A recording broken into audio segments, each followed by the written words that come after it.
The doctor's words echoed in Martha's mind like a death sentence. You will never bear children. At 35, she stood at the edge of town, her husband's farewell still burning in her ears. What use is a woman who can't give me sons? Little did she know, 3 small Pawnee children were about to call her the most beautiful words she'd never thought she'd hear. Mother. But wait, this isn't just another Wild West sob story.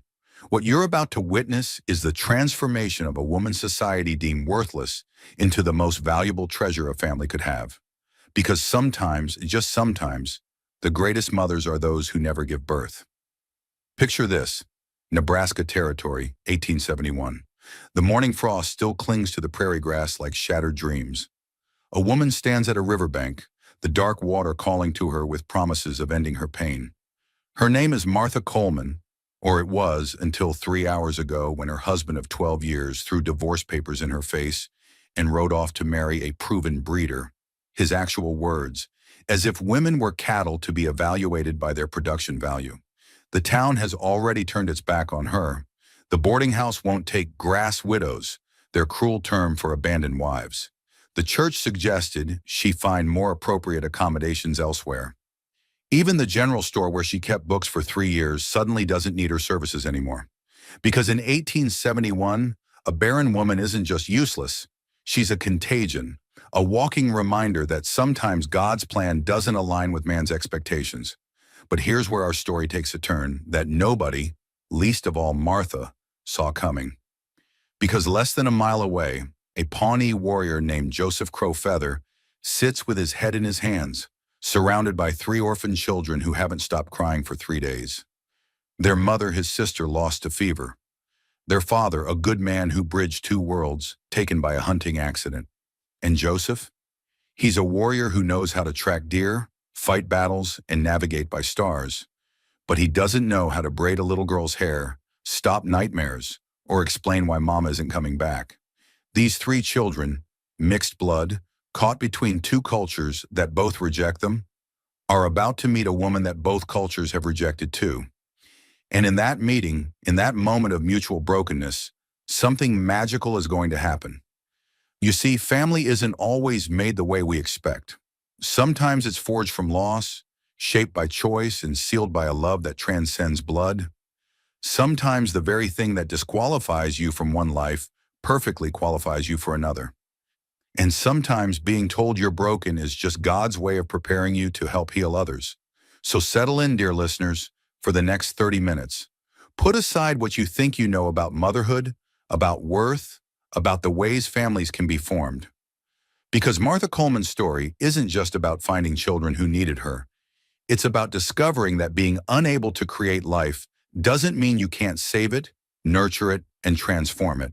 And I promise you this: by the time this story ends, you'll never look at the word mother the same way again. 3 days before Benjamin Coleman would abandon his wife, Dr. Harrison Morrison arrived at their modest Nebraska homestead, carrying his black leather medical bag and an air of professional gravity that made Martha's stomach clench with dread. It was September 15th, 1871, a date that would forever divide Martha's life into before and after. The doctor was a thin man with wire-rimmed spectacles that caught the afternoon light streaming through the parlor window.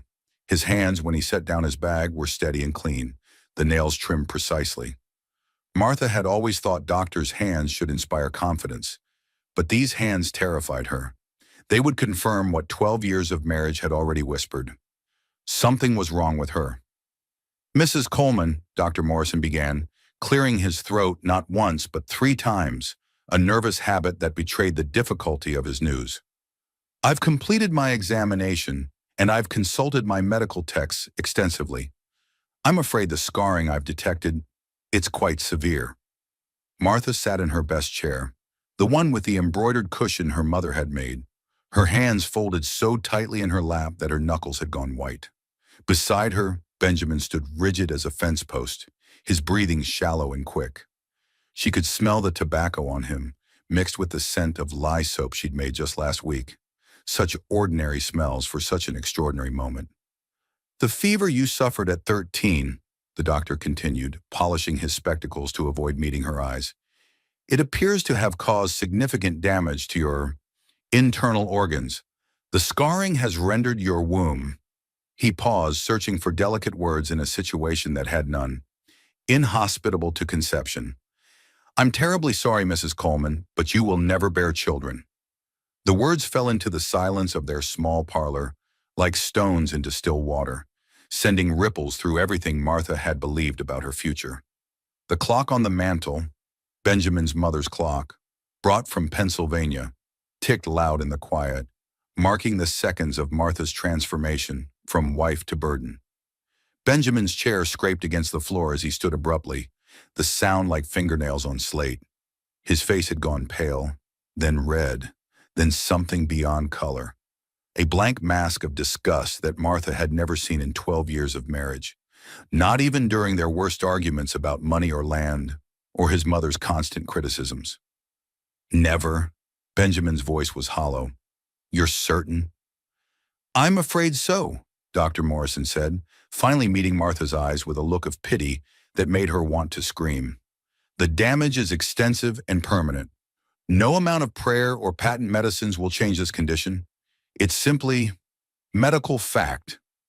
Benjamin walked out without another word, leaving Martha to see the doctor out, to thank him for his honesty, to pay him $3 they couldn't spare for the privilege of having her worth as a woman reduced to nothing. The doctor patted her shoulder awkwardly at the door, his hand heavy and patronizing. There are other ways to have fulfillment in life, Mrs. Coleman, he said. Perhaps charity work or teaching Sunday school. Many barren women find purpose in serving others' children.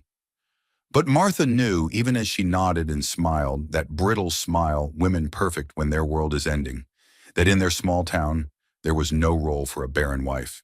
She was a field that would never bloom, a well that had run dry, a promise that could never be kept. That night, Benjamin hadn't come to bed. She'd found him in the barn the next morning, his blanket spread over hay bales, an empty whiskey bottle beside him. He wouldn't meet her eyes when she brought him coffee and biscuits, wouldn't respond when she tried to talk about adoption, about orphan trains, about the children who needed homes. He just stared at the wall and said, "Those aren't solutions, Martha. They're just reminders of what you can't do." The second night, he hadn't come home at all. Martha had sat up waiting, the lamp burning low, her needlework untouched in her lap. Around midnight, young Tommy Henderson had knocked on the door, sent by his mother to check on her. The boy's eyes wouldn't meet hers as he mumbled that Mr. Coleman had been seen at the widow Hutchinson's farm, helping with repairs. Everyone knew the widow's farm was in better condition than most. Her late husband had left her well provided for, with 3 strapping sons to work the land. Now on this third morning, September 18th, 1871, Benjamin was taking everything that mattered to him. The frost on the grass looked like nature's mockery of a wedding veil, delicate and white, and ultimately temporary. Martha stood in the doorway, her shawl pulled tight against the cold, watching her husband load the wagon with methodical precision. His books went first, wrapped carefully in oilcloth to protect them from the elements. The Bible his mother had given him, the almanacs he consulted religiously, the single volume of Shakespeare he'd inherited from his father. Next came his father's tools, each one placed in its designated spot in the wooden box he'd built specifically for them. The hammer that had built their chicken coop, the saw that had cut the lumber for their bed frame, the plane that had smoothed the cradle he'd made 3 years ago in anticipation of a child that never came. His mother's china was packed with special care, each piece wrapped in the good linens Martha had embroidered during their engagement. She watched him handle the teacups she'd drunk from every Sunday, the plates she'd served his favorite meals upon, the gravy boat she'd filled every Christmas and Easter. 12 years of careful handling, never a chip or crack, and now he was taking them to another woman's table. "Benjamin," she finally said, her voice catching on his name like fabric on a splinter. The word came out broken, just like everything else between them. "Please, we could adopt. The orphan train comes through Omaha every month. We could give a child a good home." "Adopt?" Benjamin spun around, and the disgust in his face made her step backward into the house. His blue eyes, the ones that had once looked at her with such tenderness on their wedding day, now held nothing but contempt. She could see herself reflected in them, small, worthless, defective. Raise another man's bastard? Have the whole town knowing I'm married to a barren woman who can't do the one thing God put her on this earth to do? That's not the only thing, Martha started, her voice stronger now, fueled by 12 years of being more than just a potential mother. She'd been a partner, a helpmate, a companion. It's the main thing. His shout made the chickens scatter in the yard, their panicked clucking a soundtrack to her humiliation. What's a farm without sons to work it? What's a man without his bloodline to carry on? What's a wife who can't be a mother?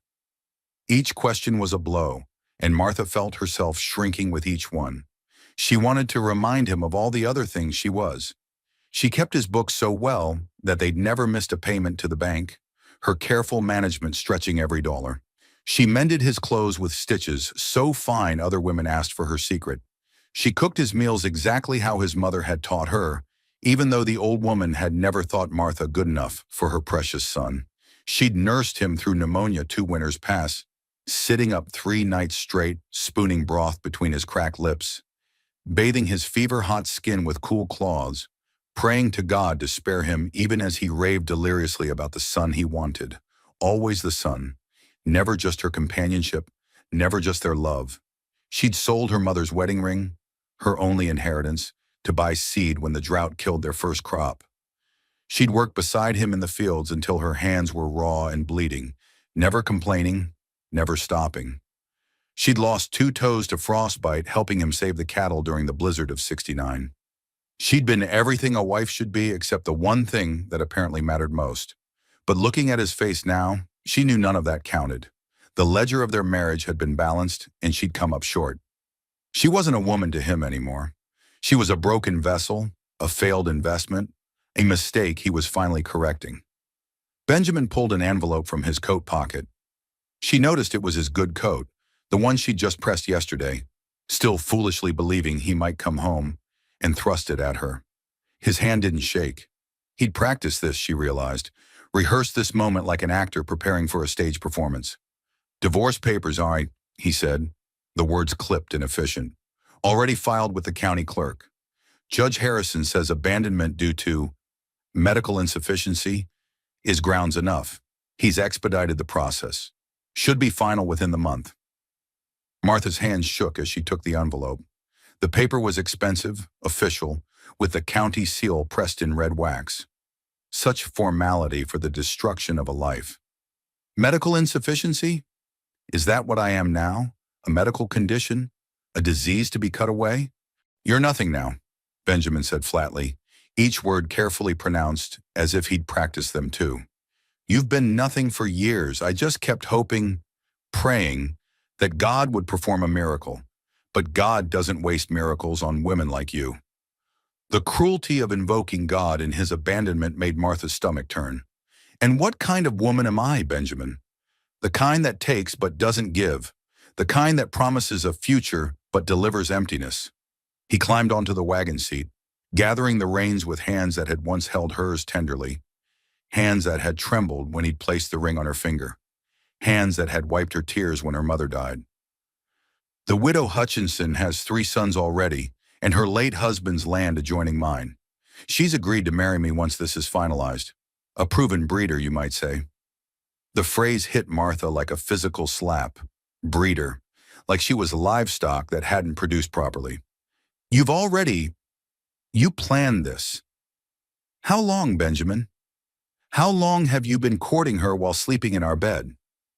"A man has to think of his future," Benjamin said, not even having the decency to look ashamed.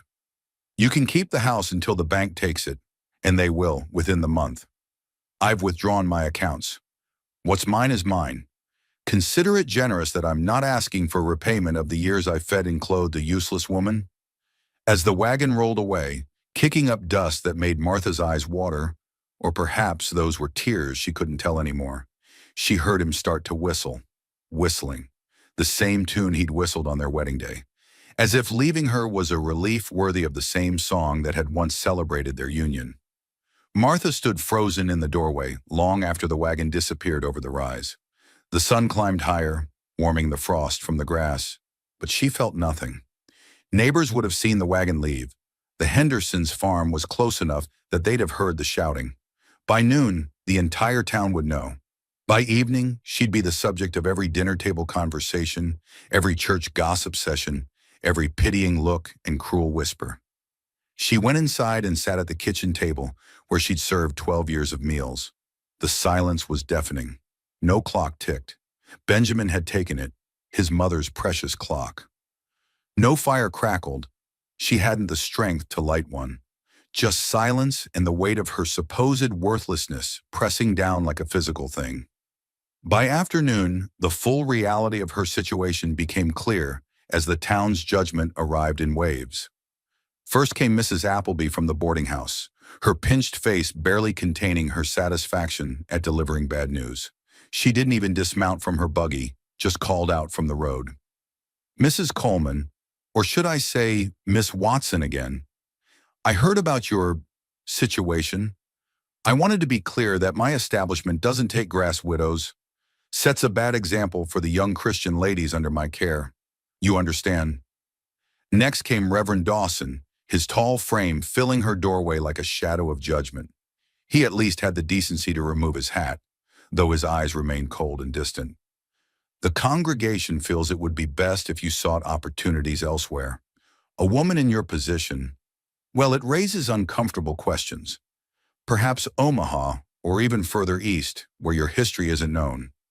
Even Mr. Morrison at the general store, where Martha had kept books for 3 years, suddenly discovered he no longer needed her services.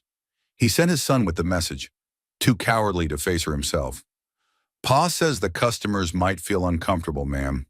Nothing personal, but business is business. By evening, Martha understood the full scope of her exile. She wasn't just losing a husband. She was losing her place in the world. A divorced woman, especially one divorced for barrenness, was worse than a widow. A widow had tragedy and deserved sympathy. A divorcee had shame and deserved nothing. She walked to the edge of town as the sun began to set. Her best boots, the ones she'd worn to church every Sunday, the ones she'd polished just yesterday out of habit, raising small clouds of dust with each step. The Republican River ran low this time of year, September being the tail end of the dry season, but there were still deep pools where the current had carved out hollows in the earth. Martha stood at the bank, watching the water move with deceptive calm. The surface was smooth, but she knew the current below was strong enough to pull a person under, to fill their lungs, to stop their heart. It would be cold, she knew, but the cold wouldn't last long. Neither would the pain. Just a few moments of struggle and then peace, an end to the humiliation, the worthlessness, the crushing weight of being a woman who'd failed at the only thing that mattered. She thought of her mother, dead these 15 years. A woman's worth is in her children, she used to say while bouncing Martha's younger siblings on her knee. Martha had been the eldest of 7, had raised her brothers and sisters after their mother died in childbirth with the 8th. She knew how to soothe nightmares, how to cool fevers, how to make a meal stretch to fill empty bellies. She knew everything about being a mother except how to become one. The water looked peaceful, almost inviting. She took a step closer to the edge, her boots sinking slightly into the muddy bank. One more step, maybe 2, and she could let the current take her. Benjamin would probably be relieved. No need to wait for the divorce to be finalized. The town would shake their heads and say they'd seen it coming.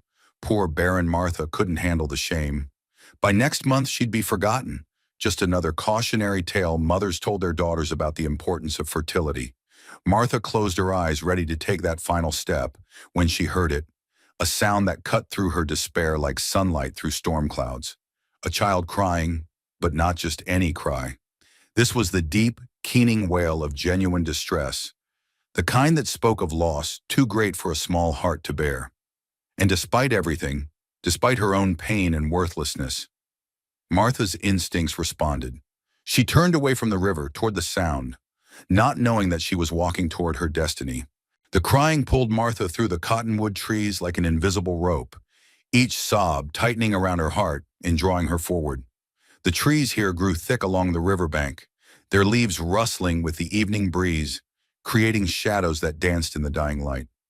She pushed through the undergrowth, her dress catching on branches, leaving small tears in the fabric she'd so carefully mended just days ago when she still believed she had a marriage worth maintaining. The scene that greeted her stopped her cold. A Pawnee warrior sat on a fallen log, his head buried in his hands, his broad shoulders shaking with what could only be tears. His war paint was smeared down his cheeks, creating dark rivers on his bronze skin. He wore traditional dress, a leather shirt decorated with beadwork, leggings with fringe, moccasins that showed wear from many miles. But it was his posture that struck Martha most. This was a man defeated, not by battle, but by something far worse. Around him, 3 children clustered in various states of distress. The sight of them made Martha's empty womb ache with a physical pain that took her breath away. They were mixed blood, that much was clear, their features showing the blend of native and European ancestry that marked them as belonging fully to neither world.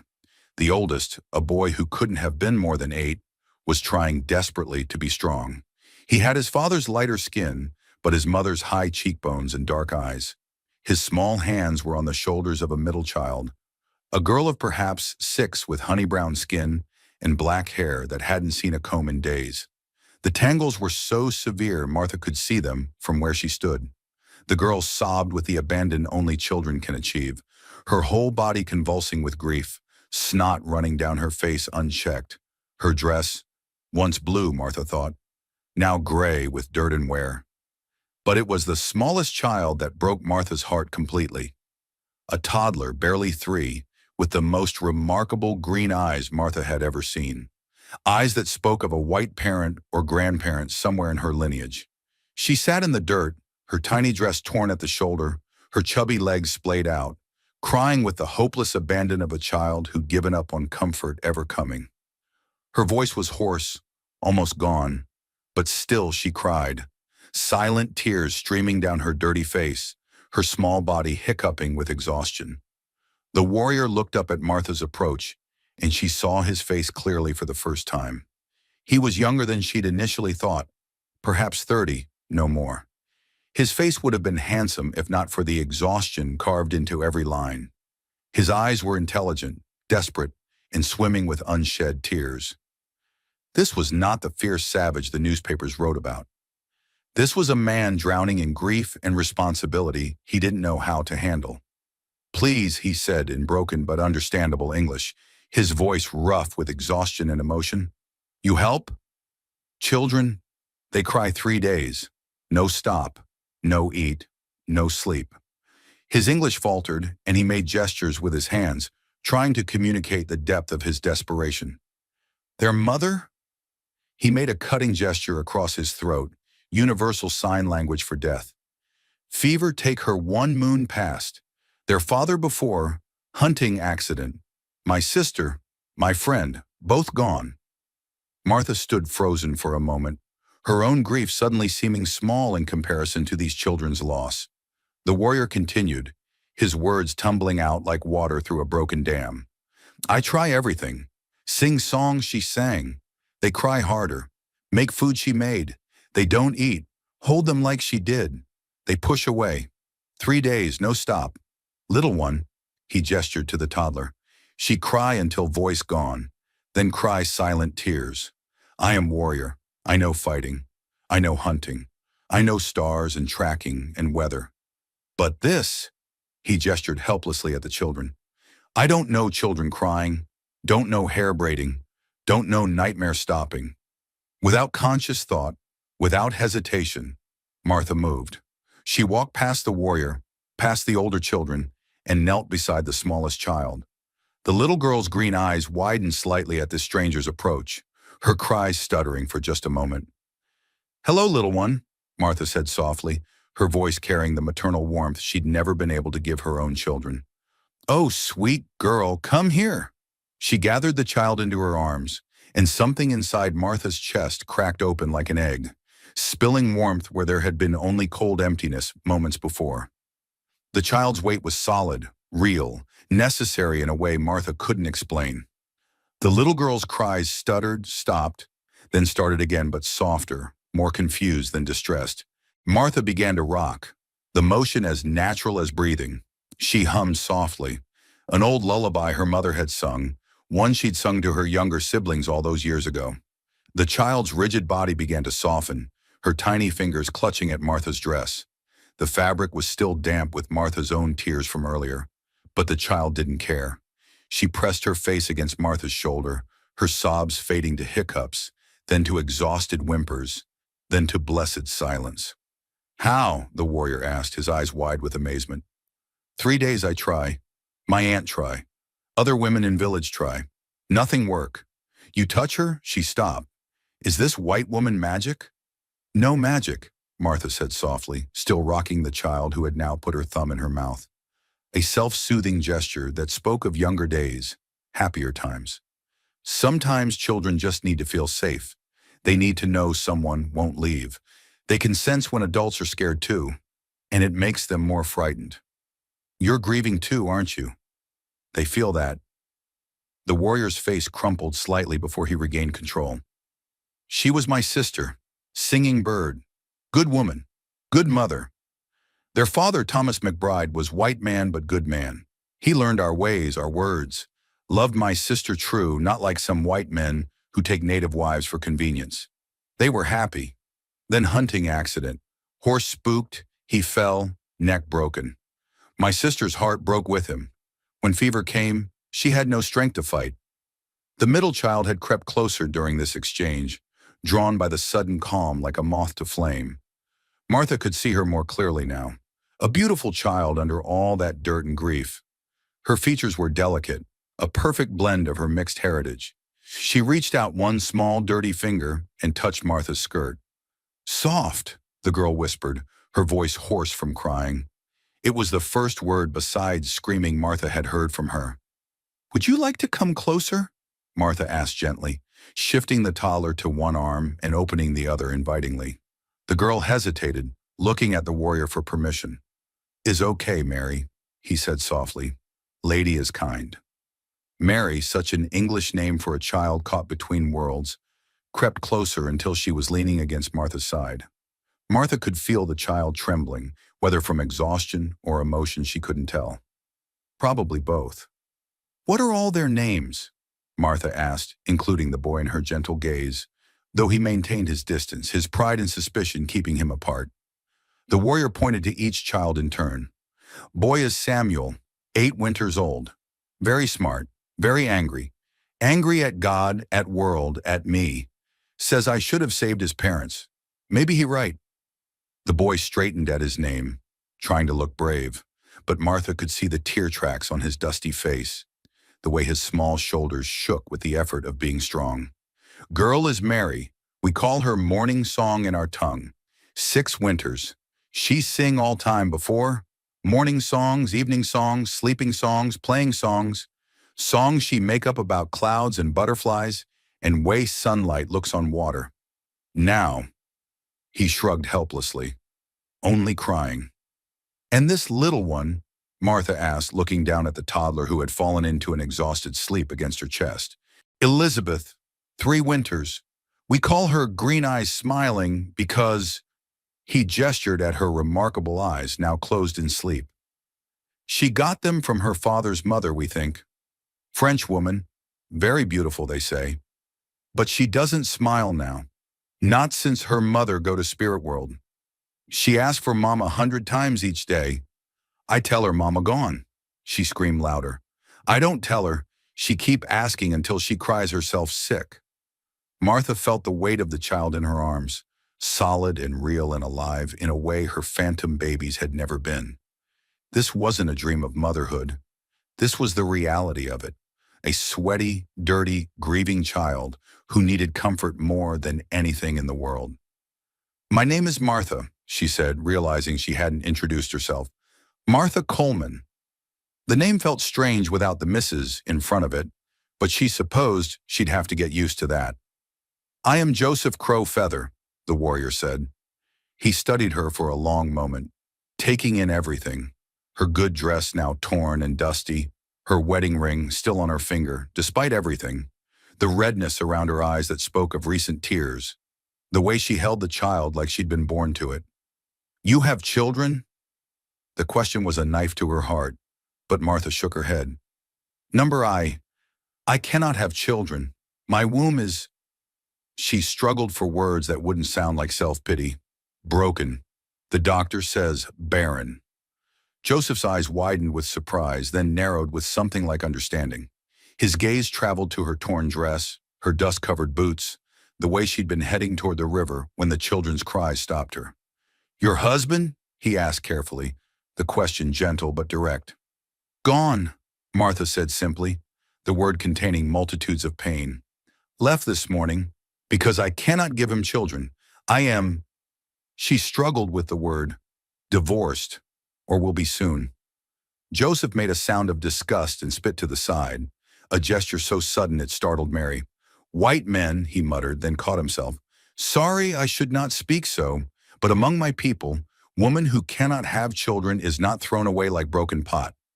She is honored as aunt, as teacher, as keeper of stories. Some become medicine women, very powerful. Woman's worth is not just her womb." Martha felt tears threatening again, but for a different reason. Worth, value, purpose. Words that had been stripped from her that morning, offered back so simply by this stranger. Samuel had crept slightly closer during this exchange, close enough that Martha could see him clearly. He was a beautiful child, with intelligent eyes that missed nothing. But there was anger there too, the kind of anger that comes from loss too great for a child to process. "You're another white woman," he said suddenly, his voice accusatory. "Come to stare at the poor half-breed orphans? Come to take us to mission school, where they'll cut our hair and beat us for speaking Pawnee?" "Samuel!" Joseph scolded, but Martha held up her hand. "No," she said firmly, meeting the boy's angry gaze. "I'm a woman who was just told she's worthless because she can't have children. I'm a woman whose husband just threw her away like garbage. I'm a woman who was about to..." She paused, not wanting to burden the child with her own darkness. "Who had nowhere to go and no one who wanted her. I heard you crying, and I came. That's all." Something in her honesty seemed to reach the boy. His shoulders relaxed slightly, though his expression remained wary. Joseph watched this exchange with growing interest. Then suddenly he reached into a pouch at his side and pulled out a small leather bag that clinked with coins. "I need help," he said, the words tumbling out desperately. "I take children because family is dead, all dead from fever, or fighting with white settlers who want our land. No one else to take them. But I am scout for army, must ride, must work, must be gone for days sometimes, cannot take children on patrol, cannot leave them alone. They need..." He struggled for words. "They need mother, need woman who knows children's hearts, who knows gentle ways." He pushed the bag toward Martha. "I have gold, from scouting, from trading. Good money. You come to reservation, help with children. I pay you, give you home, food, everything needed. You help until I find wife maybe, proper mother for them." Martha looked at the gold, then at the children. Mary was pressed against her side, seeking comfort. Elizabeth was dead weight in her arms, sleeping the deep sleep of emotional exhaustion. Samuel stood apart but watching, his eyes holding a mixture of hope and suspicion. "I don't want your gold," Martha heard herself say. Joseph's face fell, his shoulders slumping. Then you won't. But I'll come." The hope that bloomed in his eyes was almost painful to see. "You will? True?" "These children need someone," Martha said, looking down at Elizabeth's peaceful face, feeling Mary's trembling against her side, seeing Samuel's desperate need for stability despite his anger. "And I need them too. I need to be needed. I need..." She paused, searching for words. "I need to matter to someone." Joseph stood quickly, his relief palpable. "You matter. Already you matter. Look, Elizabeth sleeps. First time in 3 days she sleeps without crying herself sick. Mary is quiet, leaning on you like she used to lean on her mother. Even Samuel, stubborn Samuel, he listens to you." It was true, Martha realized. In the space of minutes, she'd done what this strong warrior couldn't do in 3 days. Not through any special skill, but simply by being what she was, a woman with a mother's heart, even if her womb would never quicken with life. How far to the reservation? She asked, practical matters suddenly important. 3 days' ride. I have horses, gentle mare for you and children, my horse for me. Have supplies, blankets, food. We leave now if you ready, or morning if you need time. Martha thought of her empty house, already no longer hers. Her few possessions. What did they matter? The town that had rejected her? Why would she want to say goodbye? Benjamin was probably already at the widow Hutchinson's, planning their future on the bones of Martha's failure. I need to get a few things from my house, she said. Clothes, my mother's Bible, some personal items. An hour, no more. Joseph nodded. I wait here. Children need rest anyway. He paused, then added softly, Thank you, Martha Coleman. You save us. All of us. As Martha stood, carefully transferring the sleeping Elizabeth to Joseph's awkward but gentle arms, she felt something shift inside her. This morning she'd been Martha Coleman, barren wife, worthless woman, burdened to be discarded. Tonight she was Martha Coleman, needed, wanted, necessary. I'll be back, she promised, including all 3 children in her gaze. I won't leave you. Samuel, suspicious Samuel, who'd lost too much to trust easily, looked her straight in the eye. Promise? Everybody leaves. Mama left. Papa left. Everyone always leaves. Martha knelt down to his level, her hands on his small shoulders. I promise, Samuel, I'm not everybody. I'm the woman who's choosing you, all 3 of you. And when you choose someone, really choose them, you don't leave. You stay, even when it's hard, especially when it's hard. The boy's composure finally cracked, and he threw himself into her arms, sobbing like the child he was. Martha held him tight, feeling Mary join the embrace, even Joseph stepping closer with Elizabeth. This, she thought, this is what I was meant for. Not to birth children, but to mother those who need mothering. Not to fulfill Benjamin's dynastic dreams, but to heal broken hearts with love that chooses rather than creates. When she finally pulled away to get her things, all 3 children were watching her. 1 hour, she said firmly. Count it if you want. I'll be back. As she walked back toward town, toward her empty house and her few possessions, Martha felt lighter than she had in years. Behind her, 3 orphaned children and 1 desperate warrior waited. Ahead of her lay an uncertain future on a reservation she'd only heard frightening stories about. But for the first time in 12 years, Martha Coleman knew exactly where she belonged. The first day of their journey began before dawn, the sky still holding stars like scattered diamonds against dark velvet. Martha had returned to the riverbank exactly 1 hour after leaving, carrying a small carpet bag with her few essentials. 2 dresses, her mother's Bible with pressed flowers between its pages, a silver hairbrush that had been her grandmother's, and the quilt her mother had made for her hope chest. Everything else she left behind. Let Benjamin deal with it when he came to claim the house for his new bride. Joseph had been amazed when she returned.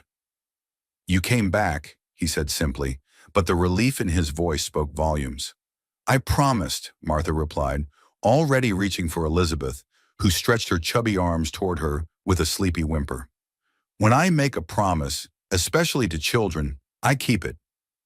The horses Joseph had brought were perfect choices. His own painted stallion, a magnificent creature that danced sideways when excited, but responded to his slightest touch, and a gentle bay mare with kind eyes and a steady temperament. The mare, Joseph explained, had been his sister's horse, trained to carry children safely. She knows the way home, he said softly, patting the mare's neck. Singing Bird rode her everywhere, even when heavy with Elizabeth. Good horse, gentle horse. Name is Buttercup. Mary named her when she was 3. Mary's face lit up at the mention of the name, the first smile Martha had seen from her. Mama let me pick, because she's brown like butter, and she likes to eat the yellow flowers. They mounted carefully, Martha holding Elizabeth in front of her while Mary sat behind, arms wrapped tightly around Martha's waist. Samuel rode with Joseph, maintaining his dignity as the eldest, though Martha noticed how he gripped the warrior's shirt when the horses first began to move. The prairie stretched before them, endless and golden in the early morning light. The grass was tall enough to brush the horses' bellies, making a soft swishing sound as they passed. Meadowlarks called from hidden perches, and the air smelled of sage and earth and possibility. For the first few hours, they rode in relative silence. Elizabeth dozed against Martha's chest, thumb in her mouth, occasionally stirring to mumble, "Mama," before settling again. Each time she did, Martha's heart cracked a little more open, making room for this child who had already decided Martha was hers. Mary hummed softly behind her, not quite singing, but testing her voice after 3 days of crying. The melody was haunting, minor key, definitely Pawnee in origin. When Martha asked about it, Mary explained, "It's the morning blessing song. Mama sang it every day when the sun came up. She said it thanked the Creator for another day, for family, for life continuing." "Will you teach it to me?" Martha asked. Mary was quiet for a moment, then began to sing softly, her voice gaining strength as she went. The words were in Pawnee, but she translated, "Great Spirit, we thank you for the light. We thank you for the breath in our bodies. We thank you for the family you have given us, blood and chosen. We thank you for the path before us, even when we cannot see where it leads." Martha felt tears prick her eyes. Chosen family. Even their prayers understood that family wasn't always about blood. Around midday, they stopped by a small creek to water the horses and eat. Joseph had packed simple food, dried meat, hard biscuits, some withered apples that the children fell upon eagerly. Martha noticed how thin they all were, how Samuel tried to make sure his sisters ate before taking his own portion. "When did you last eat a proper meal?" she asked Joseph quietly while the children splashed water on their faces. "Before Singing Bird got sick," he admitted. 2 weeks maybe? I can hunt, but cooking..." He shrugged helplessly. "I burn everything. Children won't eat burned food, won't eat much of anything, really. Grief fills their bellies instead of food." Martha made a mental note to start cooking properly as soon as they reached the reservation. Children needed routine, needed the comfort of regular meals, needed the security of knowing food would come. It was after they'd remounted, the sun high and hot overhead, that they encountered the wagon train. Martha heard them before she saw them. The creak of wheels, the snap of whips, the rough voices of men pushing oxen harder than necessary. Joseph's entire demeanor changed, his body tensing, his hand moving instinctively to the rifle secured to his saddle. "Stay close," he said quietly. "White settlers don't always..." He paused, searching for diplomatic words. "They don't always understand our ways." The wagon train came into view, 5 families by Martha's count, heading west toward Colorado or California, chasing dreams of gold or land or simply a new start. The lead wagons slowed as they approached, and Martha could see the way hands moved toward weapons, the way women pulled children behind their skirts. The wagon master, a burly man with a beard like a bear's pelt, held up his hand to stop them. His eyes traveled over their small group, Joseph in his traditional dress, the mixed-blood children, and Martha. His expression when he looked at her was one of disgust mixed with pity. "Ma'am," he said, his voice carefully neutral, "are you in need of assistance? Are you being held against your will?" Before Martha could answer, his wife, a pinch-faced woman with eyes like chips of ice, peered out from the wagon. "Oh, my Lord," she gasped. "It's a white woman with savages. And those half-breed children." The word hit like a slap. Martha felt Mary press closer against her back, felt Elizabeth wake and whimper at the tension in Martha's body. "I'm exactly where I choose to be," Martha said, her voice clear and caring. "These are my children, and this is my family." The wagon master's wife actually recoiled. "Your children? But they're mixed blood. Abominations. No decent white woman would..." "Then I suppose I'm not what you'd call decent," Martha interrupted, her voice steel wrapped in silk. "Because I see 3 beautiful, intelligent, precious children who need love, not judgment. I see a good man trying to care for his sister's orphans. What do you see?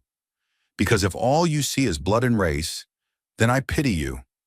You're blind to everything that actually matters." One of the younger men in the group, barely out of his teens, spat tobacco juice near Buttercup's hooves. The mare, gentle as she was, shied slightly, causing Mary to cry out in fear. "Half-breeds and Indian lovers," the young man sneered. Whole frontiers going to hell when white women take up with savages. Joseph's hand was on his knife before Martha could blink, but she reached out, touching his arm gently. Don't, she said quietly. They're not worth it. Then louder, addressing the entire wagon train. These children speak 2 languages fluently. This boy, she indicated Samuel, can track any animal, predict weather by the clouds, and do mathematics that would challenge any of your children. This girl, she squeezed Mary's hand, knows the medicinal properties of every plant on this prairie and can sing in harmonies you've never dreamed of. And this baby, she kissed Elizabeth's head, has more courage in her tiny finger than all of you combined. If that's what you call savage, then I choose savage over civilized any day. The wagon master seemed to want to diffuse the situation. Ma'am, if you're choosing this path, that's your business. But you should know, once you go native, there's no coming back. No decent society will have you. Martha laughed, actually laughed, surprising everyone, including herself. Sir, decent society abandoned me 3 days ago because my womb is barren. My husband threw me away because I couldn't give him sons. The church told me to leave town. The boarding house wouldn't take me. If that's decent society, then I'm better off without it. She urged Buttercup forward, past the wagon train, her head high. Joseph followed, but not before fixing the wagon master with a look that made the man step back. As they rode away, Martha heard the woman say loudly, "Mark my words, she'll regret it. They always do. Probably kidnapped anyway, Stockholm Syndrome or some such." But what struck Martha most was Samuel's voice, small and wondering. "You defended us. White people never defend us." "I'm not white people," Martha said firmly. "I'm your moth." She caught herself. "I'm Martha, and I'll always defend you. Always."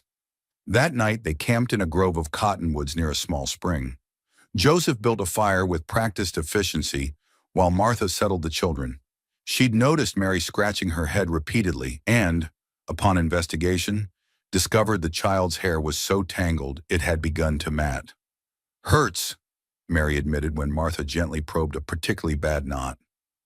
"Let's fix that," Martha said, producing her grandmother's silver brush from her bag. "But we'll need to be patient. Some knots take time to undo." It took 2 hours. 2 hours of gentle work, fingers and brush, a bit of water, infinite patience. Mary sat still the entire time, occasionally whimpering but never pulling away. Elizabeth watched with fascination, and even Samuel drew closer, pretending to tend the fire but really watching Martha's gentle ministrations. "Mama used to brush it every night," Mary said softly. 100 strokes. She said it made it shine like raven's wings. "Then we'll do 100 strokes," Martha promised. "Every night, just like your mama did." When she finished, Mary's hair fell in a smooth black waterfall down her back. The girl touched it wonderingly, then turned and threw her arms around Martha's neck. "Thank you," she whispered, and Martha felt the words in her chest like a physical thing. Joseph watched all this from across the fire, his expression unreadable in the flickering light. After the children had eaten, Martha had managed to make a palatable stew from the dried meat and some roots Mary identified as edible, and were settling for sleep, he spoke. Their mother, Singing Bird, she was like you, gentle but strong, patient but fierce when needed. Children see it. They know real from false. "Tell me about her," Martha said, wrapping her shawl tighter as the night grew cold. "And their father. The children need their stories kept alive." Joseph's face softened. "Thomas McBride was traitor.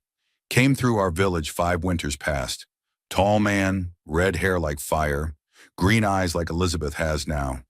He saw Singing Bird at the river, washing clothes. Love at first sight, like in white man's stories. But he didn't just take her. He courted proper, learned our language, our ways, brought gifts not to buy her, but to honor her, honor our family. He poked the fire with a stick, sending sparks spiraling into the darkness. They married both ways. Christian ceremony for him, Pawnee ceremony for us. He built her good house. Part wood like his people, part earth lodge like ours. They were happy, so happy. When Samuel born, Thomas cried with joy. When Mary came, he composed silly songs just to hear her laugh. And Elizabeth, She was surprised, blessing. Singing Bird thought she was done having babies, then Green Eyes Smiling arrived. What happened? Martha asked gently. Thomas took Samuel hunting, teaching him to track deer. Horse spooked. Snake maybe, we never knew. Thomas thrown, neck broken, died instantly. Samuel saw it all. That's why he's so angry. He thinks he should have saved his father. But he was just small boy, 7 winters old. How could he save anyone? Martha looked at Samuel, curled up but not quite asleep, and her heart ached for the burden he carried. Singing Bird tried to be strong, Joseph continued, but her heart was broken. When fever came to village, she had no will to fight. Died holding Elizabeth, begging me to keep children together, keep them safe. I promised, but I'm warrior scout. I don't know children, don't know gentle ways. Until you. The second day dawned misty, the prairie wrapped in fog that made the world seem dreamlike and unreal. They ate quickly and mounted, Joseph saying they needed to cover more ground today. The children were more relaxed, Martha noticed. Elizabeth chattered in a mix of English and Pawnee, pointing at everything. Birds, clouds, flowers. Mary hummed continuously, sometimes breaking into actual song. Even Samuel seemed less rigid, actually answering when Martha asked him about the different plants they passed. That's prairie sage, he said, pointing to a silvery green bush. Good for cleaning wounds. And that's yucca. The roots make soap. Mama taught me. You know so much, Martha praised and saw the boy's chest puff slightly with pride. It was mid-afternoon when Elizabeth said the words that stopped Martha's heart. Mama, the little girl said clearly, patting Martha's face. My mama. Martha's eyes filled with tears. She looked at Joseph, who had turned at the child's words. I'm not. Martha started, but Joseph shook his head. You are who she says you are, he said simply. Children know. They always know. The third day brought them to the edge of the reservation as the sun began its descent toward the horizon. Martha could see the lodges in the distance. Smoke rising from cooking fires, children playing, women working, men tending horses. It looked nothing like the savage encampment she'd been taught to fear. It looked like a community. It looked like home. But as they drew closer, Martha felt her nerves rising. These people had no reason to accept her. She was white, barren, divorced, everything that should make her unwelcome. Joseph seemed to sense her fear. My people will see what I see. Woman who chose children who needed her. Woman who defended them against her own kind. Woman who brings their laughter back. As if to prove his point, Mary began to sing. Not the mournful songs of the past days, but something bright and cheerful. Samuel sat straighter, actually waving at some boys he recognized, and Elizabeth bounced in Martha's arms, calling out, Home! Home! In Pawnee. As they rode into the village, people emerged to stare. Martha held her head high, meeting their gazes steadily. She had chosen this path, these children, this life. Whatever came next, she would face it. Because for the first time in her life, Martha Coleman knew she was exactly where she belonged. The Pawnee Reservation was nothing like the savage encampment Martha had been taught to fear in the carefully sanitized newspaper accounts back east. As Buttercup carried her and the children into the heart of the village, Martha saw a thriving community, earth lodges built with architectural precision, their domed shapes rising from the ground like natural hills, smoke holes at the top releasing the comforting smell of cooking fires. Gardens stretched between the lodges, corn stalks reaching toward the sky, squash vines spreading their broad leaves, beans climbing wooden poles in neat rows. Children ran alongside their horses, calling out greetings to Samuel and Mary in rapid Pawnee. Dogs barked, not threateningly, but with the excitement of a community noting arrivals. Women looked up from their work, some tanning hides, others grinding corn, a group sitting together working on what looked like an enormous quilt decorated with intricate beadwork. But it was the way they looked at Martha that made her nervous. Not with hostility exactly, but with intense curiosity mixed with skepticism. A white woman, clearly not a captive, riding with Joseph Crow Feather and 3 mixed-blood orphans. It must have been a sight worth stopping work for. Joseph's lodge sat on the eastern edge of the settlement, and Martha could tell immediately it was a bachelor's dwelling. The earth lodge itself was sound, well constructed with thick walls that would stay cool in summer and warm in winter, but there were no decorations, no woman's touches, no signs of domestic life beyond basic survival. A few horses grazed nearby, and she could see his attempts at organization. Weapons hung neatly, riding gear properly stored, but it lacked the warmth of a home. The children tumbled off the horses with practiced ease, Samuel immediately running to check something he'd hidden behind the lodge, Mary dragging Martha by the hand to show her inside, Elizabeth refusing to be put down, clinging to Martha like a small, determined barnacle. The interior was larger than Martha had expected. The central fire pit was cold, ashes gray and old. Sleeping areas were arranged around the edges. She could see where Joseph had tried to make spaces for the children, their few possessions carefully arranged but somehow looking lost in the emptiness. Mary's corn-husk doll sat on a folded blanket, lonely. Samuel's arrowheads were displayed on a piece of leather, but dust had already started to gather. Elizabeth's bright feather was tucked into a crevice in the wall, barely visible. "Home," Mary said, but her voice was uncertain, like she was trying to convince herself. Before Martha could respond, she heard voices outside. Many voices, speaking in rapid Pawnee. Joseph's voice rose above them, explaining something, and then the door flap was pushed aside and a woman entered, who could only be someone of importance. She was tall for a Pawnee woman, perhaps 50 winters old, with gray streaking through her still thick black hair. Her dress was beautifully made, decorated with beadwork that must have taken months to complete, geometric patterns that seemed to tell a story Martha couldn't read. Her face was weathered but handsome, with high cheekbones and intelligent eyes that missed nothing. This was White Dove, Joseph's aunt, the woman he'd mentioned would need to approve of Martha. White Dove walked around Martha slowly, examining her like a horse trader evaluating potential stock. She reached out without warning and felt Martha's arms through her dress, checking for muscle. She looked at Martha's hands, turning them over to see the calluses from years of farm work.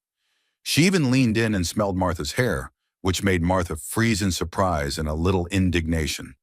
"You're the one who can't have children?" White Dove said bluntly in accented but clear English, clearly seeing no need for social niceties. Martha flinched but lifted her chin. "Yes." White Dove continued her examination, lifting Martha's skirt slightly to look at her boots, worn but sturdy. She peered into Martha's eyes, looking for something Martha couldn't guess at. The children watched all this with held breath, even Elizabeth staying silent. Finally, White Dove stepped back and pronounced, "Good." Martha blinked. "Good. These little ones," White Dove gestured at the children, "they don't need woman trying to replace their mother. Cannot be done. Singing bird was singing bird. But they need woman who will love them as they are, not as echoes of children never born. Woman who cannot have children sometimes loves deeper those who need mother. No confusion, no comparison, just love for children who exist, not dreams of children who don't." It was perhaps the most acceptance Martha had felt in her entire life, delivered as bluntly as a hammer strike, but just as effective. White Dove turned to Joseph and rattled off something in Pawnee that made him duck his head like a scolded boy. Then she turned back to Martha. "Lodge is disaster. Man alone with children, nothing good comes. I send women to help. You learn our ways, we learn yours. Children need both worlds now, cannot live in just one." Over the next hours, the lodge transformed. White Dove had apparently commanded half the village women to help, and they descended like a benevolent avalanche. They brought fresh rushes for the floor, soft buffalo robes for sleeping, cooking pots and utensils, dried herbs hanging in bunches, decorated parfleche for storage. They showed Martha how to bank the fire properly, how to adjust the smoke hole for the best ventilation, where to store food to keep it cool and safe from mice. But more than things, they brought acceptance. Many of them had known Singing Bird, and they shared stories with the children while they worked. "Your mother, she sang so beautiful, even the birds stopped to listen," one elderly woman told Mary. "She taught me that song about the butterflies. You remember it?" And Mary, shy Mary, who'd barely spoken, began to sing, her voice growing stronger as the women hummed along. Another woman, younger with a baby on her hip, told Samuel, "Your father taught my husband to read the white man's words. Very patient, very kind, smart man. You have his eyes, his way of thinking. I can see it."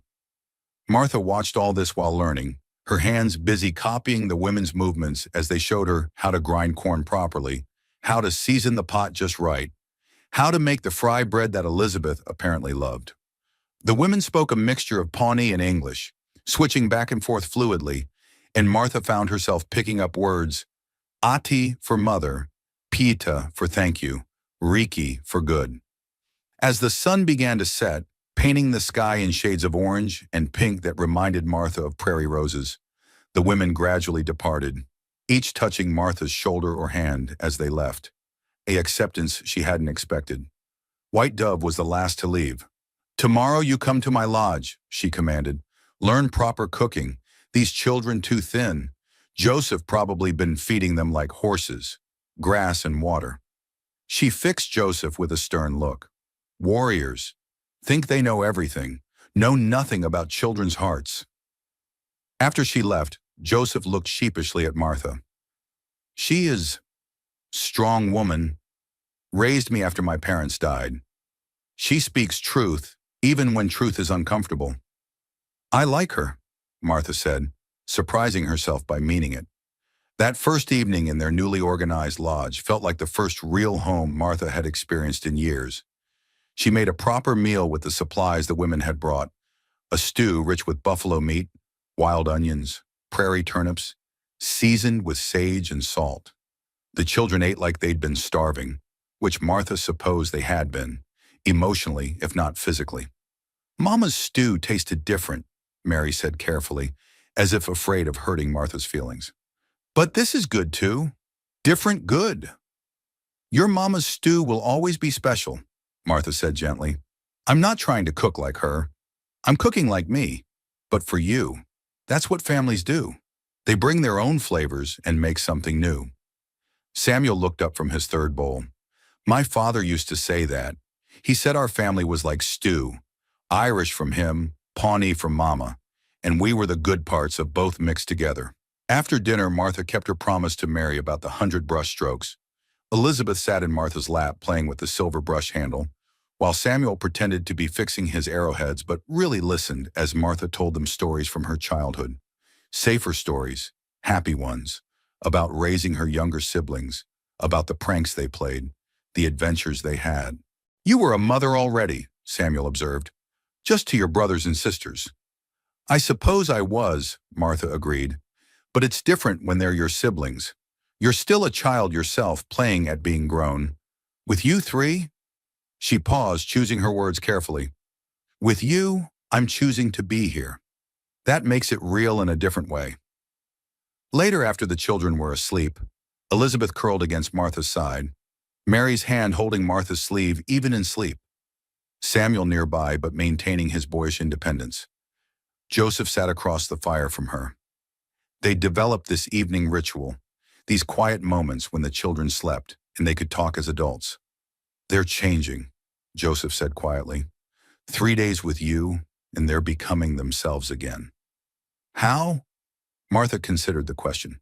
"Children need structure. They need to know what comes next. When their world falls apart, they need someone to make it solid again, even if it's different than before. They need permission to grieve, but also permission to be happy again. Your sister is gone, and that's devastating. But you're here, I'm here, and life continues. Children understand that better than adults sometimes."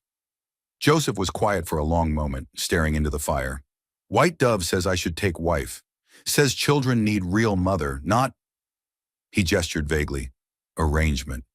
Martha's chest tightened. Of course. She was temporary, a stopgap until Joseph found a proper Pawnee wife. "She's probably right," Martha managed to say. "She's wrong," Joseph said firmly. "Children have real mother. They chose her. She chose them. That's more real than anything ceremony could make." Martha looked up, meeting his eyes across the fire.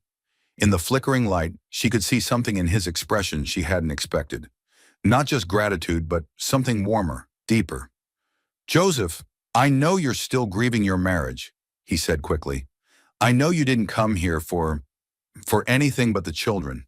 I respect that, but I want you to know you have place here, not just as helper, as family, however you want that to look." Before Martha could respond, Elizabeth stirred, whimpering in her sleep. Martha automatically began to rub her back, humming softly, and the child settled. When she looked up again, Joseph was smiling. "See? Real mother."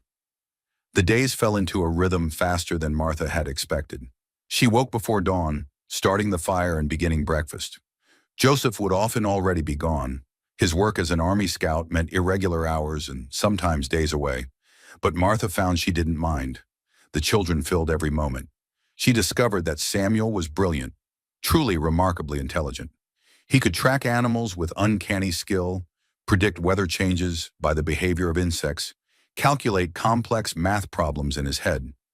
But he was also angry, carrying guilt about his father's death that no amount of logic could ease. "I should have grabbed the reins," he told Martha one day as she taught him to read from her mother's Bible. He could read English, but wanted to improve. "I should have controlled the horse." "You were 7, Martha said gently. "A child. Your father wouldn't want you carrying this guilt." "How do you know?" Samuel challenged. "Because he loved you. And when you love someone, you don't want them suffering for something that wasn't their fault. Your father would want you to live, to learn, to become the man he was raising you to be." Mary was easier in some ways, harder in others. Her emotions ran close to the surface. Joy, sorrow, fear, delight, all in quick succession. She sang constantly now, her voice growing stronger each day. The other children in the village began following her, drawn to her music like flowers to sun. But at night the nightmares came. Mary would wake screaming for her mother, and no amount of soothing seemed to help. Martha would hold her, rock her, sing to her, until finally exhaustion won and the child slept again. One night Joseph returned from a short patrol to find Martha walking the floor with Mary, both of them exhausted. "Let me," he offered, reaching for his niece. But Mary clung tighter to Martha. "No! Want Mama Martha?" The name stopped them both. Mama Martha, not replacing Singing Bird, but something new, something that honored both what was lost and what was found. Elizabeth, meanwhile, had simply decided Martha was her mother. Full stop. No qualifications, no hesitations. She followed Martha everywhere, insisted on being carried constantly, cried if Martha was out of sight for even a moment. "You'll spoil her," White Dove warned, but her tone was approving. "Good. She needs spoiling after what she's been through." White Dove had become Martha's teacher, instructor, and surprisingly, friend. She taught Martha the practical skills: how to tan hides, make pemmican, identify medicinal plants, bead leather, but she also taught her the deeper things, the stories, the beliefs, the way the Pawnee saw the world. "You're Jesus' God," White Dove said one day as they worked side by side. "He's not so different from our Tarawa. Both want people to be kind, to share, to protect the weak. Maybe same God, different names." "Maybe," Martha agreed, finding comfort in the thought that perhaps all paths led to the same destination, just by different routes. As autumn settled over the prairie, painting the grass gold and the trees fire colors, Martha realized she'd stopped thinking of herself as temporary. This was her life now. These children, this community, this man who looked at her across the fire each night with growing warmth. One evening, as purple twilight settled over the land, all 4 of them sat outside the lodge watching the stars appear. Samuel was teaching Elizabeth constellation names in both English and Pawnee. Mary was composing a new song about stars dancing. Joseph sat close enough to Martha that she could feel his warmth. "Happy?" he asked quietly. Martha thought about Benjamin, about her empty womb, about the life she'd planned that had crumbled to ash. Then she looked at these children who called her mother, this community that had accepted her, this man who saw her worth when everyone else saw only her lack. "Yes," she said simply, "happier than I've ever been." And she meant it. 2 months into their new life, on a crisp November morning, when frost painted the prairie grass silver, The past arrived like a storm cloud on a clear day. Martha was working in the garden she'd expanded with White Dove's help, teaching Elizabeth the difference between the late squash that could withstand frost and the beans that had already withered. The little girl was helping by carefully moving dirt from one pile to another with intense concentration, occasionally bringing Martha particularly interesting rocks or bugs she discovered. "Look, Mama!" Elizabeth exclaimed, holding up a beetle that gleamed green gold in the morning sun. "Pretty bug." "Very pretty," Martha agreed, wiping sweat from her brow despite the cold. She was wearing traditional Pawnee dress now, so much more practical than her heavy cotton dresses. The soft deer hide moved with her body, and the decorative beadwork that Mary had insisted on adding caught the light. Her hair was braided in the Pawnee style, both for practicality and because Mary loved to practice her braiding each morning, her small fingers careful and patient. That's when she saw them. A small convoy approaching from the east. Not traders, she could tell by the formal way they rode. Not military either. As they grew closer, her blood turned to ice. She recognized the lead wagon, and worse, the man driving it. Benjamin. But he hadn't come alone. Beside him on the wagon seat sat the widow Hutchinson, her face pinched with disapproval beneath her proper bonnet.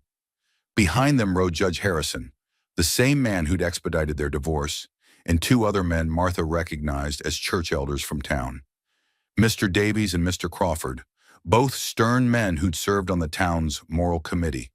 They'd come to judge her, to witness her fall, to confirm their suspicions about what happened to women who failed at their God-given purpose. Benjamin climbed down from the wagon slowly, his movements deliberate, theatrical. His eyes traveled over the scene before him, taking in every detail. Martha in native dress, dirt under her fingernails from gardening, her skin tan from working outdoors. The mixed-blood child at her feet, playing contentedly. The earth lodge behind them with its heathen decorations. Prayer feathers hanging from the entrance. A painted buffalo skull White Dove had gifted them for protection. Other Pawnee women working nearby, some watching the newcomers with suspicion. His face went through several expressions: surprise, disgust, and finally a sort of vindicated satisfaction. "So it's true," he said, his voice carrying clearly in the cold morning air. "Martha Coleman has gone native, became a squaw." The word was deliberately chosen, deliberately cruel. Several of the Pawnee women who understood English stiffened. Martha saw Running Deer, White Dove's daughter, take a step forward, but Martha subtly shook her head. This was her battle. Martha stood slowly, picking up Elizabeth protectively. The child, sensing the tension, wrapped her arms around Martha's neck and hid her face, whimpering softly. "What are you doing here, Benjamin?" Martha kept her voice steady, though her heart was racing like a frightened rabbit's. "I heard rumors," Benjamin said, loud enough for his audience to hear clearly. "Disgusting, vile rumors that couldn't possibly be true. My former wife, a woman from a good Christian family, living in sin with savages, pretending to mother their heathen spawn. I had to see if they were true. Judge Harrison didn't believe it either. Did you, Judge?" The judge, a thin man who'd always reminded Martha of an undertaker with his black clothes and permanent frown, cleared his throat. "Mrs. Coleman, or whatever you call yourself now, this is highly irregular. A white woman of good standing, living among the Indians without proper Christian supervision or authority." "I'm married," Martha said evenly, though the lie tasted bitter. She and Joseph maintained separate sleeping areas, their relationship still nothing more than a partnership for the children's sake, though something deeper had been growing between them. Legally and properly, by both Pawnee and Christian ceremony, and these are my children. Benjamin laughed, the sound ugly and mocking, echoing across the village like a crow's caw. Several more Pawnee had gathered now, understanding the tone if not all the words. Men had stopped their work with horses. Women had put down their beating and grinding stones. Children peered out from behind their mother's skirts. "Your children," Benjamin's voice dripped with contempt. "You can't have children, remember? That's why I left you. That's why you're worthless. A barren field, a dry well, a broken vessel. You're playing house with half-breed bastards because no decent white man would have you. She has us!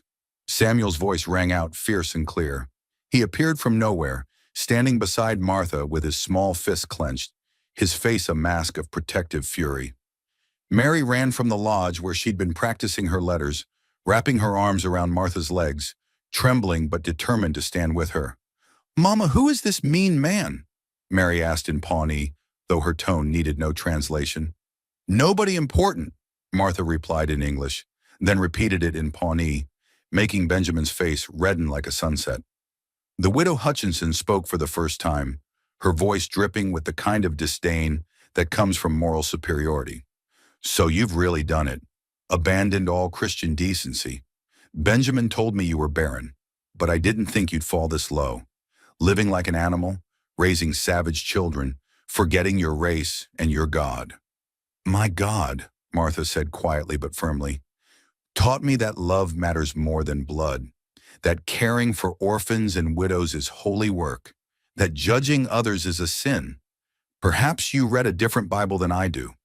Mr. Davies, one of the church elders, stepped forward. "You've disgraced your family name, woman. Your parents would be horrified to see what you've become." "My parents," Martha said, her voice gaining strength, "raised 7 children, most not their blood, because they believed family was about love, not lineage. They would understand what I'm doing here." "What you're doing," Benjamin spat, "is degrading yourself. Living with animals, pretending their half-breed spawn are worth something." The slap came from nowhere. One moment Martha was holding Elizabeth, the next she'd passed the child to Samuel, and her palm was stinging from the force of hitting Benjamin's face. The crack echoed across the village like a gunshot.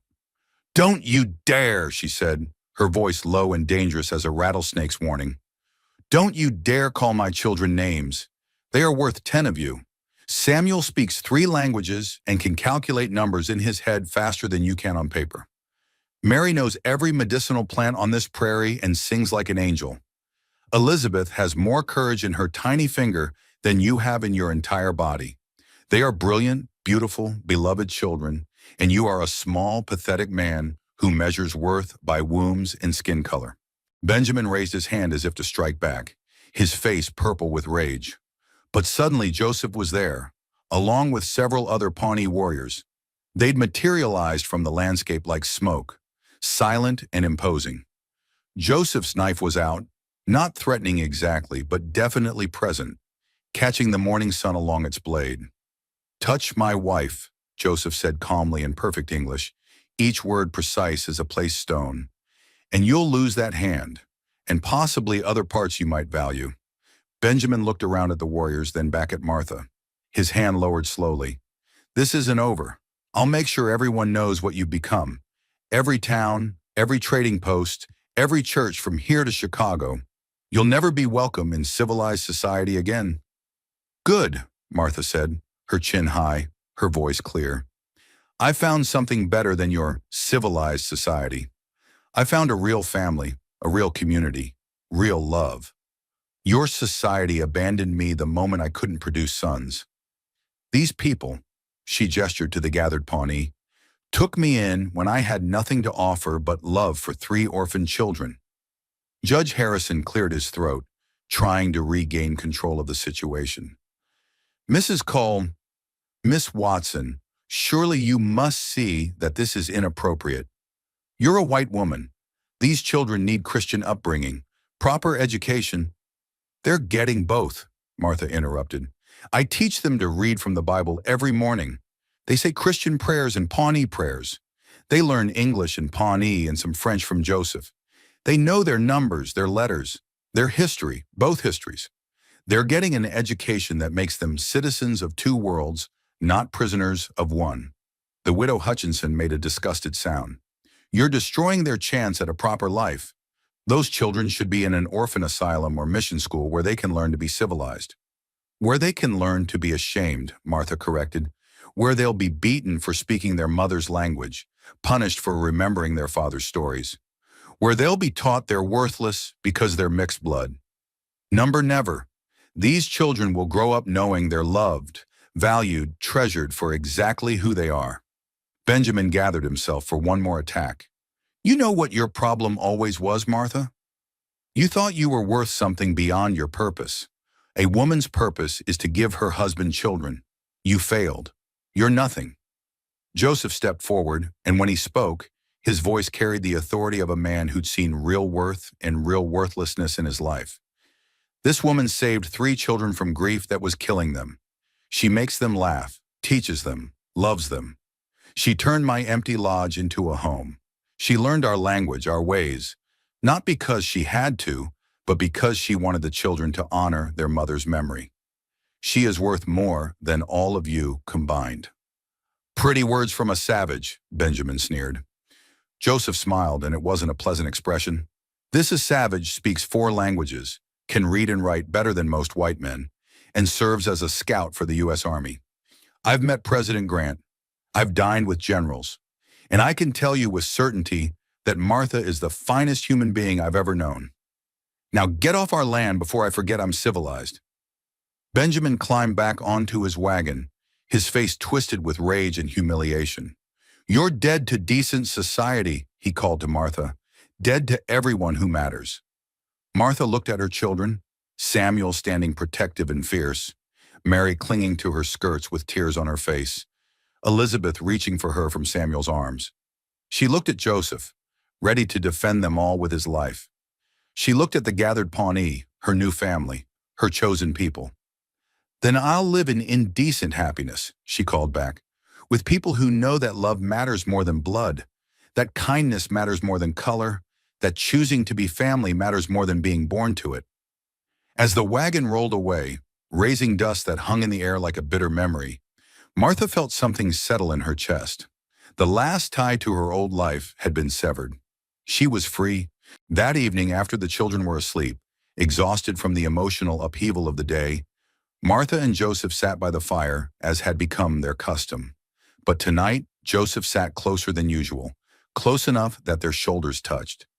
You defended us, he said quietly. Defended me. No white woman has ever defended me. You defended me first, Martha pointed out. When I was a stranger by the river, you offered me purpose when I thought I had none. Joseph was quiet for a moment, staring into the fire.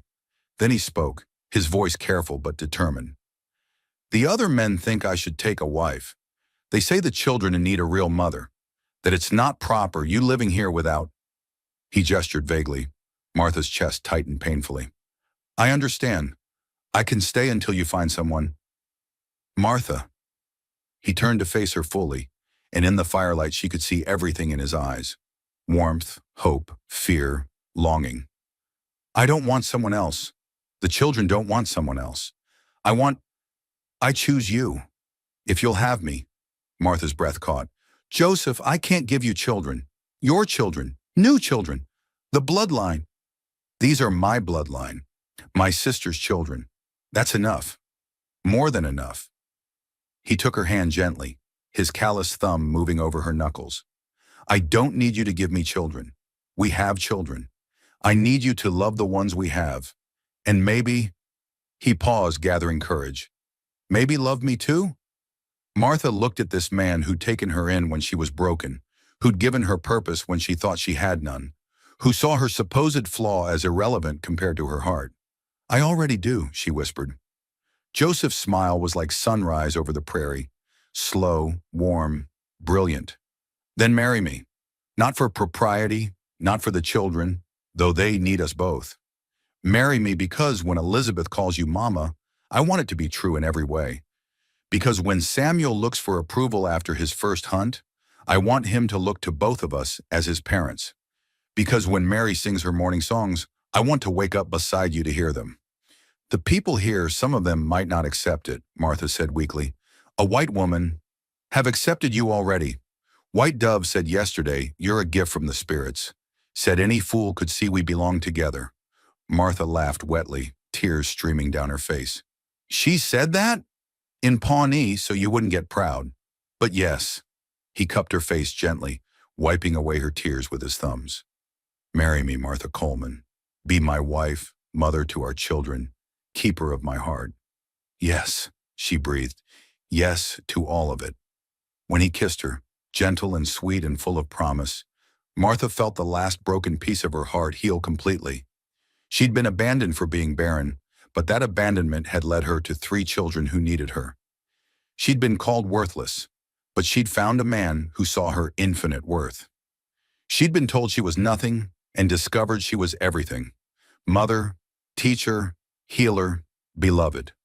Sometimes the worst moments in our lives are just doorways to our best ones. Sometimes what looks like an ending is actually a beginning in disguise. The wedding was held 2 weeks later, on a crisp November day, when the last of the autumn leaves clung to the cottonwoods like gold coins, and the air itself seemed to shimmer with possibility. The entire village transformed the event into something more than a marriage. It became a celebration of family reborn from ashes, of love that transcended boundaries, of choosing each other when the world said they shouldn't match. White Dove took charge of preparing Martha with the authority of a general marshaling troops. She arrived at dawn with several other women, their arms full of treasures. The wedding dress they'd created was a masterpiece of cultural harmony, soft white doe skin in the Pawnee tradition, but cut in a style that honored Martha's heritage too, with a fitted bodice and flowing skirt. The beadwork told their story in abstract patterns: blue beads for the tears by the river, yellow for the sunrise of new hope, red for the love that grew from tragedy, and green for Elizabeth's eyes that first brought them together. "Stop shaking," White Dove commanded as she arranged eagle feathers in Martha's hair, a high honor that required approval from the tribal council. "You already mother to these children, already wife in heart. Today just makes official what spirits already blessed." Mary insisted Martha wear Singing Bird's necklace, the turquoise and silver catching the morning light. "Mama would want you to have it," she said solemnly. "She came to me in a dream and said so. She said thank you for loving us when she couldn't anymore." Samuel, trying to be stoic but clearly emotional, presented Martha with a gift he'd made himself, a small wooden carving of a family, 5 figures holding hands. "So you remember we chose each other," he said, his voice cracking slightly. Elizabeth, now 4 and understanding the significance of the day, kept touching Martha's dress with reverent fingers. "Pretty mama. Pretty like butterfly, like sunshine, like morning song." The ceremony itself was held in the center of the village, with the entire community forming a great circle. Reverend Patterson from Fort Kearney had agreed to perform the Christian ceremony, a younger, more progressive minister who'd replaced the judgmental Dawson. He'd been surprisingly respectful of incorporating both traditions. Joseph stood waiting for her, and Martha's breath caught at the sight of him.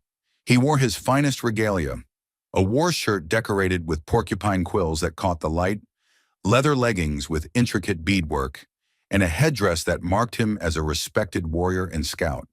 But it was his expression that stopped her heart. Joy, pride, and love so profound, it seemed to light him from within. The Christian ceremony came first, simple and short. "Do you, Martha Coleman, take Joseph Crowfeather as your lawfully wedded husband?" Reverend Patterson asked, smiling. "I do," Martha said firmly, her voice carrying across the gathered crowd. "With my whole heart, with my whole soul, for all my days." "And do you, Joseph Crowfeather, take Martha Coleman as your lawfully wedded wife?" "I do," Joseph replied, his English perfect and clear. "She is already written on my heart. Today I write her into my life forever." But it was the Pawnee ceremony that made Martha cry. The elder conducting it spoke in both languages, his aged voice still strong. "Today we witness something sacred, not just 2 people joining, but a family choosing itself. These children chose Martha as their mother when their blood mother walked the spirit trail. Martha chose them when the world told her she had no value. Joseph chose Martha when he saw her heart was large enough to hold them all. And Martha chose Joseph when she saw his strength was matched by his gentleness. This is not marriage made from duty or arrangement. This is marriage made from love that grew in the broken places, like prairie flowers that bloom after fire. The children participated throughout. Elizabeth scattered flower petals with intense concentration, her tongue poking out slightly. Mary sang a blessing song she'd composed herself, her voice clear and pure, bringing tears to many eyes. Samuel stood as Joseph's witness, his young face serious with the responsibility, but glowing with happiness. When it came time for the blessing, White Dove stepped forward. Great Spirit, we thank you for mysterious ways. Woman who cannot bear children becomes mother to 3 who needed her. Man who thought he could only be warrior learns to be father. Children who lost everything find everything again. This is your magic, making families from broken pieces, making them stronger than those who never broke. After the ceremonies, the feast lasted well into the night.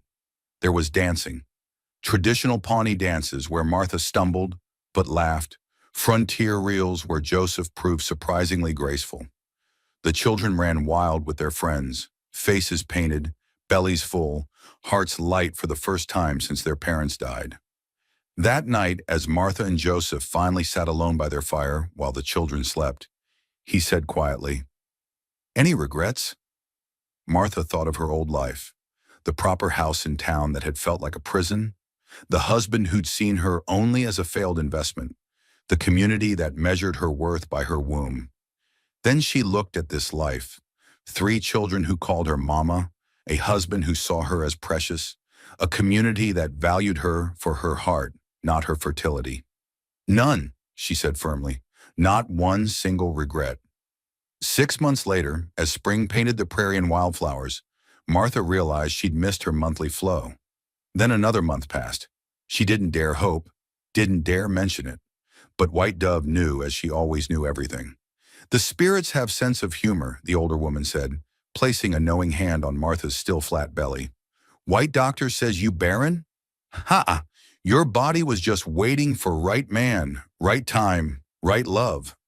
Closed flower opens when sun finally shines on it. When Martha told Joseph that evening, he wept openly, unashamed. Another child, he kept saying in wonder.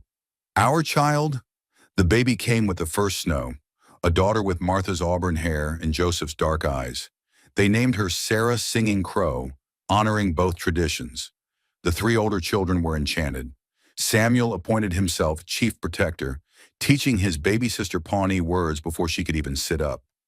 Mary sang to her constantly, a repertoire of lullabies in 3 languages. Elizabeth, no longer the baby, took her big sister role seriously, sharing her precious feather and declaring the baby most beautiful ever was. But the miracles didn't stop there. 2 years later came twins, Joseph Jr. and Margaret. 2 years after that, another daughter, Hope. By the time 5 years had passed from that desperate day by the river, Martha had 6 children, 3 of the heart, 3 of the body, all equally loved. On a spring morning exactly 5 years after Benjamin had abandoned her, Martha stood at the same riverbank where she'd once considered ending her life. But now she held Hope on her hip while the twins played at her feet. Samuel, now 13 and growing tall, was teaching Elizabeth to track rabbits. Mary's voice carried on the wind as she practiced with the younger girls from the village. Joseph came up behind her, wrapping his arms around her waist, his chin resting on her shoulder. "What are you thinking?" he asked. "That sometimes the worst thing that happens to you turns out to be the best thing," Martha said. "If Benjamin hadn't left me, if I hadn't been barren, or thought I was, I never would have found you, the children, this life. My supposed curse was actually my blessing. White Dove says the spirits knew," Joseph said, "knew we all needed each other, so they moved pieces like game board until we all came together." As if summoned by her name, White Dove appeared with Sarah toddling beside her. 6 children, the older woman announced with satisfaction. "Woman who couldn't have any has more than anyone. This is good joke from spirits." Martha laughed, gathering her children. All of them, the ones born from her body and the ones born from her choice. "The best joke," she agreed. "The very best." Later, as the sun set over the prairie, painting the sky in shades of pink and gold, the whole family sat together outside their lodge, expanded now to accommodate their growing family. Samuel was reading to the younger ones from a book of frontier tales. Mary was teaching the twins a clapping game. Elizabeth was braiding Hope's hair with the patience Martha had once shown her. "Tell us the story," Sarah demanded, as she did every night. "The story of how we became a family." Martha smiled, pulling the little girl into her lap. "Once upon a time, There was a woman who thought she had no purpose, and 3 children who thought they had no mother, and a man who thought he could only be a warrior. But then they found each other. As she told the story, their story, Martha marveled at the journey that had brought them here. She'd stood at the river's edge ready to die, and instead had found more life than she'd ever dreamed possible. She'd been called barren and had borne 4 children. She'd been deemed worthless and had become priceless to so many. This was the true miracle. Not that her womb had suddenly worked, but that love had transformed abandonment into abundance, sorrow into joy, strangers into family. The children of her heart had opened the door for the children of her body, proving that sometimes God's greatest gifts come disguised as his greatest denials. And they lived happily ever after? Little Hope asked sleepily. Martha looked at her family, her chosen, beloved, miraculous family, and smiled. No, sweetheart. They lived happily ever after, and after, and after. Because when you choose your family, when love makes you family, the happiness just keeps growing. As the stars appeared one by one in the darkening sky, Martha Coleman Crowfeather held her children close and whispered a prayer of gratitude for the abandonment that had led to abundance, for the barrenness that had led to bounty, for the ending that had been a glorious beginning in disguise. And so, dear listeners, we come to the end of Martha's incredible journey, though really it's just the beginning of a legacy that would span generations. 5 years after that desperate moment when Martha Coleman stood at the river's edge, ready to end everything, she had become the mother of 6 children, the beloved wife of a good man, and the heart of a community that valued her for who she was, not what she could produce. The woman who was told she was worthless because she couldn't bear children ended up with more children than anyone in the village. The woman who was abandoned for being broken became the one who healed others. The woman who thought she had no purpose found it in the tear-stained faces of 3 orphans who just needed someone to choose them. But here's what I want you to remember from this story. Really remember, deep in your bones where truth lives. Martha didn't become worthy when she finally had biological children. She was worthy the moment she picked up Elizabeth by that riverbank. She was worthy when she defended Mary from cruel words. She was worthy when she helped Samuel forgive himself for something that was never his fault. Her worth was never about her womb. It was about her heart, her capacity to love, her willingness to show up when showing up was hard. Think about it. If Benjamin hadn't abandoned her, if the doctor hadn't pronounced her barren, if the town hadn't exiled her, she never would have heard those children crying. 3 orphans would have lost themselves to grief. Joseph would have failed despite his best efforts. And Martha herself would have lived a half-life, always wondering why she existed if she couldn't fulfill her purpose. Sometimes, and this is crucial, sometimes what looks like God closing a door is actually Him removing a wall that was keeping you from your real destiny. Sometimes the very thing society says disqualifies you is exactly what qualifies you for something greater. To every woman watching who's been told she's less than because she can't have children, you are complete, worthy, and whole exactly as you are. Your value isn't in your reproductive system, but in your capacity to love. To everyone who's been abandoned, divorced, rejected, your story isn't over. Martha's greatest chapter began after her marriage ended. To anyone raising children that didn't come from their body, through adoption, step-parenting, fostering, or just loving kids who need it, you are their real parent. Biology is just genetics. Love is what makes a family. And to those who think their brokenness disqualifies them from happiness, remember that Martha's supposed brokenness led her to exactly where she needed to be. Your cracks aren't flaws. They're where the light gets in. Before you go, please, if this story touched your heart, hit that like button. It helps other people who need this message find it. Subscribe to our channel and ring that notification bell, because every week we share stories that remind you that your ending hasn't been written yet, that your worst moment might be the doorway to your best life. And please share in the comments. Have you ever had a curse that turned out to be a blessing? Have you found family in unexpected places? Have you discovered that what seemed like an ending was actually a beginning? Your story might be exactly what someone else needs to hear today. Remember this, Martha stood at that river ready to die, and instead she became the matriarch of a beautiful, blended, chosen family. She thought her story was over, but it had barely begun. The same might be true for you. You are not broken. You are not worthless. You are not abandoned. You are chosen. You are valuable. You are exactly where you need to become who you're meant to be. This is your channel name, reminding you that families are made of love, not just blood, that mothers are defined by their hearts, not their wombs, that sometimes the worst thing that happens to you is actually the best thing in disguise. Keep your hearts open, dear ones. Your Martha moment might be just around the corner. That moment when what seemed like a curse reveals itself as the greatest blessing of your life. Until next time, remember, you matter, you're enough. And somewhere out there, someone needs exactly what you have to offer. Not despite your brokenness, but because of it. Love makes a family, nothing else. Just love.